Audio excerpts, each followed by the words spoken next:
지난 1학기에서 우린 찬송가에 대해 중점적으로 살펴보았습니다. 찬송가의 뜻부터 시작해서 어떤 노래들이 찬송가가 되는 것이며 어떻게 불러야 하는지, 그리고 찬송가에 쓰인 기법과 우리가 사용하는 찬송가에 사용된 표시에 이르도록 구체적으로 찬송가에 대해 알아보았었죠. 이번 2학기엔 좀 더 범위를 넓혀 찬송가를 포함한 교회 음악 전반에 걸쳐 알아보면서 동시에 그 가운데 찬송가의 위치는 어디이며 또 어떤 역사를 통해 지금 우리에게 전해지게 되었는지를 알아보려 합니다. 2학기를 시작하는 이 시간에 먼저 성경엔 음악의 역사를 어떻게 얘기하고 있는지에 대해 살펴보도록 하겠습니다. 그렇다면 음악은 언제부터 시작된 걸까요? 일단 우리는 음악이라는 것이 인간의 문화에서 시작된 거란 걸 인식해야 할 필요가 있습니다. 문화란 자연의 반대적인 개념으로 자연적인 것에 인간의 손길이 닿은 모든 걸 문화라 할 수 있습니다. 예를 들면 꽃 자체는 자연이나 그 꽃을 화분에 담아 기르거나 꽃을 꺾어 꽃꽂이 같은 걸 하는 건 문화인 거죠. 냇가에서 노니는 물고기는 자연이나 그걸 낚시로 잡는 행위나 혹은 물고기를 어항에 넣어두어 감상하는 건 문화란 말입니다. 그러니까 음악이 문화라고 할 때는 자연적인 소리와는 다른 인간의 의도적인 행위로 인해 만들어진 소리라는 의미인 겁니다. 아침에 지저귀는 새소리는 아무리 멜로디가 있는 것처럼 아름답게 들리더라도 음악일 수 없습니다. 흐르는 냇물의 소리나 하늘의 천둥 소리 역시 그렇죠. 하지만 사람이 그 소리를 듣고 그걸 흉내내거나 거기서 모티브를 얻어 만들어낸 것은 문화의 하나인 음악이고요. 그러니까 음악이란 소리 중에서도 리듬이나 음정 같은 인간의 의도적인 행위를 통해 만들어진 인공적인 소리라고 할 수 있겠습니다. 그렇다면 다시 처음의 질문, 음악은 언제부터 시작되었나? 라는 질문으로 돌아가 볼까요?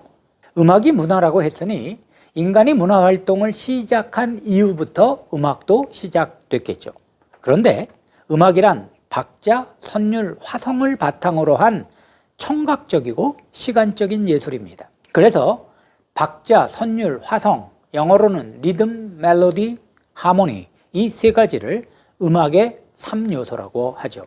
하지만 문화학자들은 인간이 처음부터 박자나 선율, 화음 같은 일명 음악의 3요소가 고루 갖추어진 음악을 만들었을 것으론 보지 않습니다. 처음엔 주로 신호를 전달하기 위해 리듬이 담긴 소리를 이용했을 거라고 보고 있죠. 그러니까 나무 같은 걸 때려서 나는 소리의 강약이나 주기 등을 통해 멀리 있는 사람들에게 어떤 메시지를 전달하려고 했던 것 같은 일부터 음악이 시작되었다는 겁니다. 지금처럼 통신이 발달하지 않은 시대에 이런 신호를 보내고 또 그 신호에 응답하는 건 의사소통에 있어 매우 중요한 방법이었을 겁니다. 예를 들면 전쟁터에서 멀리 떨어져 있는 아군에게 진군이나 퇴각 신호 같은 걸 북의 리듬으로 표현하는 거 말입니다. 이런 장면을 한번 보실까요?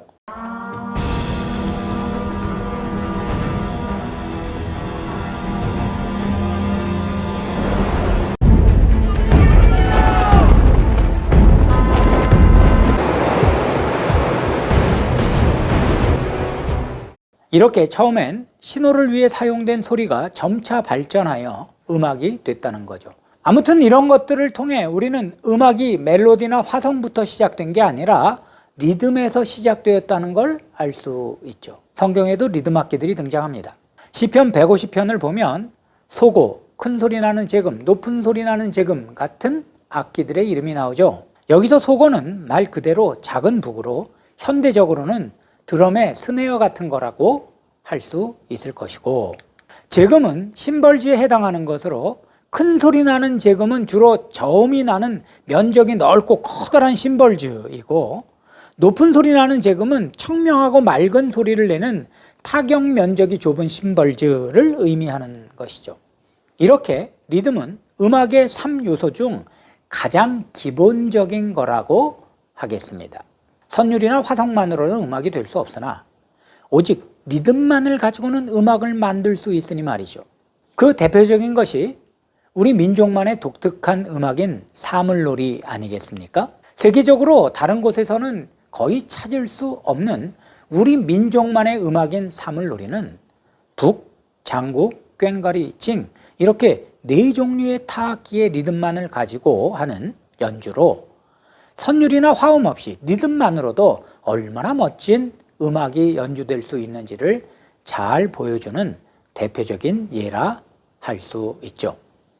한번 들어봅시다.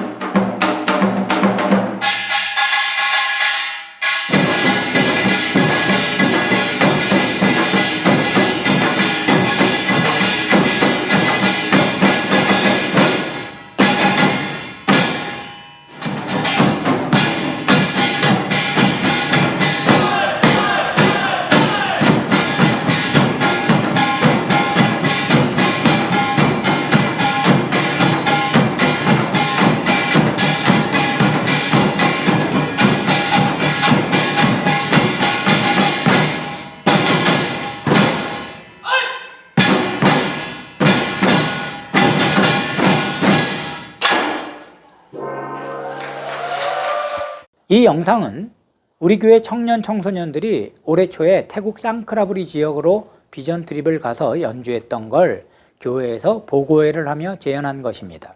현장에선 더욱 은혜가 되었습니다. 아무튼 그렇다면 선율이나 화성을 사용한 음악은 언제부터 사용했을까요? 이 역시 정확한 역사적인 기록을 찾을 수는 없습니다. 다만 가장 오래된 악단의 그림을 기원전 4세기 메소포타미아 지역의 벽화에서 찾았을 뿐이죠. 장례 행렬을 이끄는 수금과 피리를 부는 악단의 뒤를 슬픈 표정의 사람들이 따르는 모습이 그려진 벽화가 아마도 현재까지 기록된 가장 오래된 선율 악기의 모습인 듯 합니다. 그보다 조금 늦은 기원전 3세기경의 이집트의 벽화에선 다양한 종류의 악기가 그려져 있고 또 실제로 금속으로 만든 은제 트럼펫이 발견되기도 했습니다. 이는 당시 이미 선율로 된 음악을 연주했다는 의미이죠. 물론 선율을 기본으로 하는 대표적인 음악인 노래는 그보다 훨씬 앞서 있었을 겁니다. 그런데 노래와 같이 선율을 사용한 음악에 대한 가장 분명한 기록이 바로 성경에 있습니다. 창세기 4장 21절엔 유발이라는 인물이 등장하는데 그는 수금과 퉁소를 잡는 모든 자의 조상이 되었다는 기록이 있죠. 수금과 퉁소는 지금의 현악과 관악을 뜻합니다. 하지만 유발이 활동하던 기간을 역사적으로 특정하긴 어렵다는 문제가 있죠. 또 창세기 9장엔 노아가 자기 아들들을 축복하는 과정에서 찬송이라는 말이 등장하나 그건 역시 객관적으로 선율 음악의 기원과 연결해 보기는 어렵습니다. 왜냐하면 찬송이라는 말에 해당하는 히브리어 단어는 야다인데 이 말은 좁게는 노래라는 의미로 쓰이지만 넓게는 하나님께 감사와 영광을 돌린다는 의미로 사용되기 때문입니다. 그러니까 여기에 쓰인 찬송이 꼭 선율 있는 노래라고 보기는 어려운 점이 있다는 뜻이죠. 그렇다 하더라도 성경엔 실제로 선율이 있는 노래, 분명히 현대적 의미에서 보기에도 분명한 선율 음악에 대한 기록들이 있습니다. 출애굽기 15장을 보면 이스라엘이 홍해를 건너 바로의 추격에서 벗어났을 때 모세의 누나 미리암과 여인들이 소고를 잡고 춤을 추며 여호와를 찬송하였다는 기록이 있죠. 물론 이미 앞에서 말씀드린 대로 인간이 노래를 부른 건 그보다 훨씬 앞선 일이었을 겁니다. 원시 생활에서 벗어나 문화가 생겼을 때부터 인간은 노래했을 테니까요. 그러나 역사적으로 문자화된 음악에 대한 기록은 성경의 기록이 거의 가장 오래된 기록이라고 할 수 있습니다. 그리고 고대 음악에 대한 직접적인 내용을 성경만큼 많이 보관하고 있는 것도 없죠. 우리가 잘 알다시피 시편은 대부분 노래로 불렸던 노래 가사입니다. 또 거기엔 그 노래를 어떻게 연주할 것인지에 대한 정보도 들어있죠. 지난 학기 강의에서 알라못에 맞춘 노래, 여두둔의 법칙에 따라 부르는 노래, 인도자를 따라 알다스옅에 맞춘 노래 같은 것들이 시편의 표제어로 사용됐다는 걸 기억하실 텐데, 이는 모두 선율에 대한 표식입니다. 불행하게도 우리가 당시의 노래 선율이 어땠는지 정확히는 알 수 없으나 아무튼 음악사에 있어 성경만큼 선율에 대한 분명한 기록을 찾을 수는 없단 말이죠. 그렇다면 당시에도 음악의 3요소 중 하나인 화음이 사용되었을까요? 아쉽게도 선율에 대한 것만큼 직접적인 증거는 없습니다. 하지만 아마도 화음을 사용했을 가능성이 큽니다. 나중에 구약의 음악을 공부하게 될 때 다시 언급하겠습니다마는 다윗왕이 구성한 280명의 관현악단과 합창단의 규모를 생각해 보면 화음을 넣지 않았다면 그렇게 많은 인원이 있을 필요가 없었겠죠.